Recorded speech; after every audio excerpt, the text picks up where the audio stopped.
بسم الله الرحمن الرحيم. الحمد لله رب العالمين. رب اشرح لي صدري ويسر لي أمري واحلل عقدة من لساني يفقهوا قولي. أما بعد أحاول ربع ساكا مقعي قلت وحفصة مسنوح إن أنتي تقانا ويتقانا أنتي كلنا واكاس مقعي حفصة مسنوح بالها وحان ربع هدي إلهي إدمساكي إنان كهلا عرينير oo xalay aan video aan daawanayay oo gabar yar oo kasoo hadlaysay tinkan gabadhiyo ka joogto dhibaatada ragga ay ku hayaan dumarka Soomaalida. horta waxa waa ragga hadii mid wax laga sheego xataa waxaan arkay comments badan oo aflagaada oo gabadh ayarta loo geysanayo. horta suudaadaba Ilaahay subhanahu wa ta'ala wuxuu yiri aayad quraana kuntum khayra ummatin ukhrijat lin-nas تأمرون بالمعروف وتنهون عن المنكر وحاتين أمتي ugu khayrka badneed oo wanaagana waa isfartin xumaantana waa iska reebtiin ragow hadii ciladiina la idin sheego oo la idin baraarujiyo ma aha ina gabdhaha ataagareysan ma aha ina gabdhaha aflagaadeysaan gabdhuhu waa hooyadiin waa walaashiin waa ta idin dhaxda ma aha gabdhuhu cid kale waa gabdhihiin ayaan darada idin haysata waxay ka cabanayaan waa raggi ragga Soomaalidu ma wada xumo oo rag fiican baa ka buux oo aad u wanaagsan oo ehelkooda u wanaagsan oo maaragtay ku sifoobay xadiiska rasuulka sallallahu alayhi wasallam uu yiri khayrukum li ahli kan idinku khayrka badan waa kan idinku wanaagsan ehelkiisa ana khayrukum li ahli macnaa ana igu wanaagsan ehelkayga qofka nabiga sallallahu alayhi wasallam ehelkiisa asaga ugu wanaagsan dumarkiisa iyo maaragtay aad buu u caawin jiray oo wuxuu ahaa nabiga sallallahu alayhi wasallam haddaan marka nabigii aan ku dayanayno oo diintu dhab inaga tahay oo culimadan xaq radinay xaq sheegaysa oo xumahan hayinaysa ay dhab ka tahay ha ka hadlaan dhibaatooyinka haysata gabdhaha ku haysata dal iyo dibad gabdhaha dhibaataysan oo iyagu mas'uuliyadda aan alla saarin idinka aad dusha ka saarteen gabdhaha xamaalaya oo labada shaqo ka shaqeynaya kuwa Soomaaliya shaaha ku koranaya kuwa qaadka gadaya kuwa dhibaataysan oo ilmihii aad ku dayriseen 20 jir magaalada u qurux badan oo magaalada u dheer bay gabar ilmihiisa la balanbalaysa Soomaaliya ayaan daradaas idin haysata mana ahan inaad maaragtay aad ka xumaateen ragow ma ahan inaad dumarka aflagaadeysiin markay ka hadlaan dhibaatadooda inay aflagaadeysiin ma aha sababtoo ah waxa waaye ciladiina la idin sheegay dhibaatadiina la idin sheegay ma aha inaad gabdhaha aflagaadeysaan waxa waaye waa wax jira gabdhaha idinkuna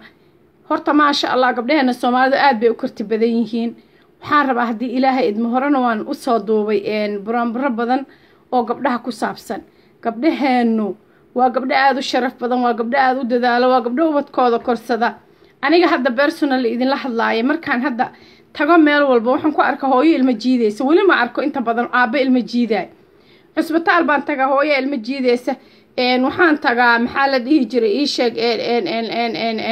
maxkamad hooyo ilma jiideysa waxaan arkaa dugsi hooyo ilma jiideysa raggi aawo ka dhalay la gabdho kaligood ilmaha iskama dhalin marka taa darteed waxaan leeyahay gabdhaheena Soomaalida ah buluug la calankeeniyo hooba ilaahay yiri awaale calankeeniyo hoo cil qabaayiri raggihiini diidayo waa u dudahaya raggihiini diidayo waa u dudahaya dada hal magalaan darbiga istaagayaan Starbucks bay koob coffee la taagayiin gabadhina ilmi bay la balanbalaysaa dada hal magalaan darbiga istaagayaan ubad ka daraya aysan diihirkooda kama naxaan gabdha hadii halka qaba oon daryeelka hayn jirku dikamaaya diihirkooda uma naxaan full time markay soo tunto gabadhi gurigeena ay full time ilmo ay ku hayso miyaan jirku dikaamanaysan daalayna hurdada xataa ka tagin daal dartiis gabdha jirku dikamaaya diihirkooda uma naxaan ubad ka daraya haysanoo aan daryeelka helin kuwa ha darbiyada ku xiraan oon daryeelka hayn ubad ka daraya haysan diihirkooda uma naxaan raggeeni diidayo waa u duudahayaa ilmaha darbiyada ku xiran aabayaasha mas'uulka ah Ilaahayna wuu weydiin maalinta hortiisa la tago waxay absiyada ku jira ilmihii uu role model u ahaan lahaa isagu tarbiyeyn lahaa oo gabadhii la wadan lahaa buu starbucks iyo meel daran taagan yahay kii 8 hour soo shaqeeya wuxuu u maleeyay inuu tuko laba ka dilay gabdhahanina waxaan leeyahay gabdhahana Soomaalidu aadka u sharafta badan buluug la calankeeniyo baylaha yiri dumarku wadadaalaya handulka tihiin dumarku wadadaalaya handulka tihiin ubadkibay daba socdaan oo isadaalihayn oo diintibay barahayaan doorna waa galeen oo diintibay barahayaan doorna waa galeen ilaahayow daayinaadaan ku duraansaday oo deeqsiyo weebe aadaan diiday lagugu oran oo daa'imo weebe adigan wax ka dadnayn dulliga naga saar rabbo oo dalaalakeen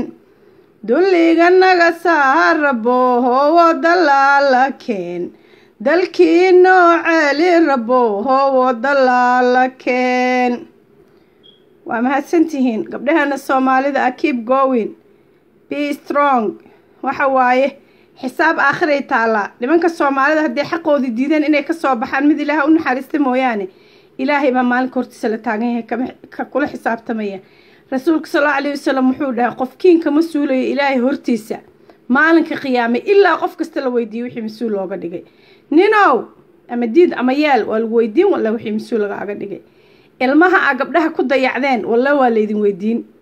kuwa furay ilmaha adeerka xataa aanu ahayn adeer xataa uma ahan bari markay wax noqdaan ay way soo raadsanayaan waxaan ognahay annaga oo aan xogogaal u nahay kuwo inay nool yihiin inay dhinteen ilmahoodii aan ka warhaynin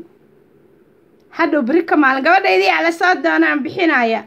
wiilkaygi baa hebel noqday ma marka hore noloshooda ka mid noqotid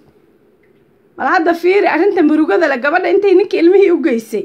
yaa sidoo ilmihii aabahood u bartaan ilmahooda moralkooda u dhisto uu isaguna u diiday inay soo wacaan bal ka waran wuxuushkaas ka waran wuxuush waaye kaasnin ma aha wuxuush waaye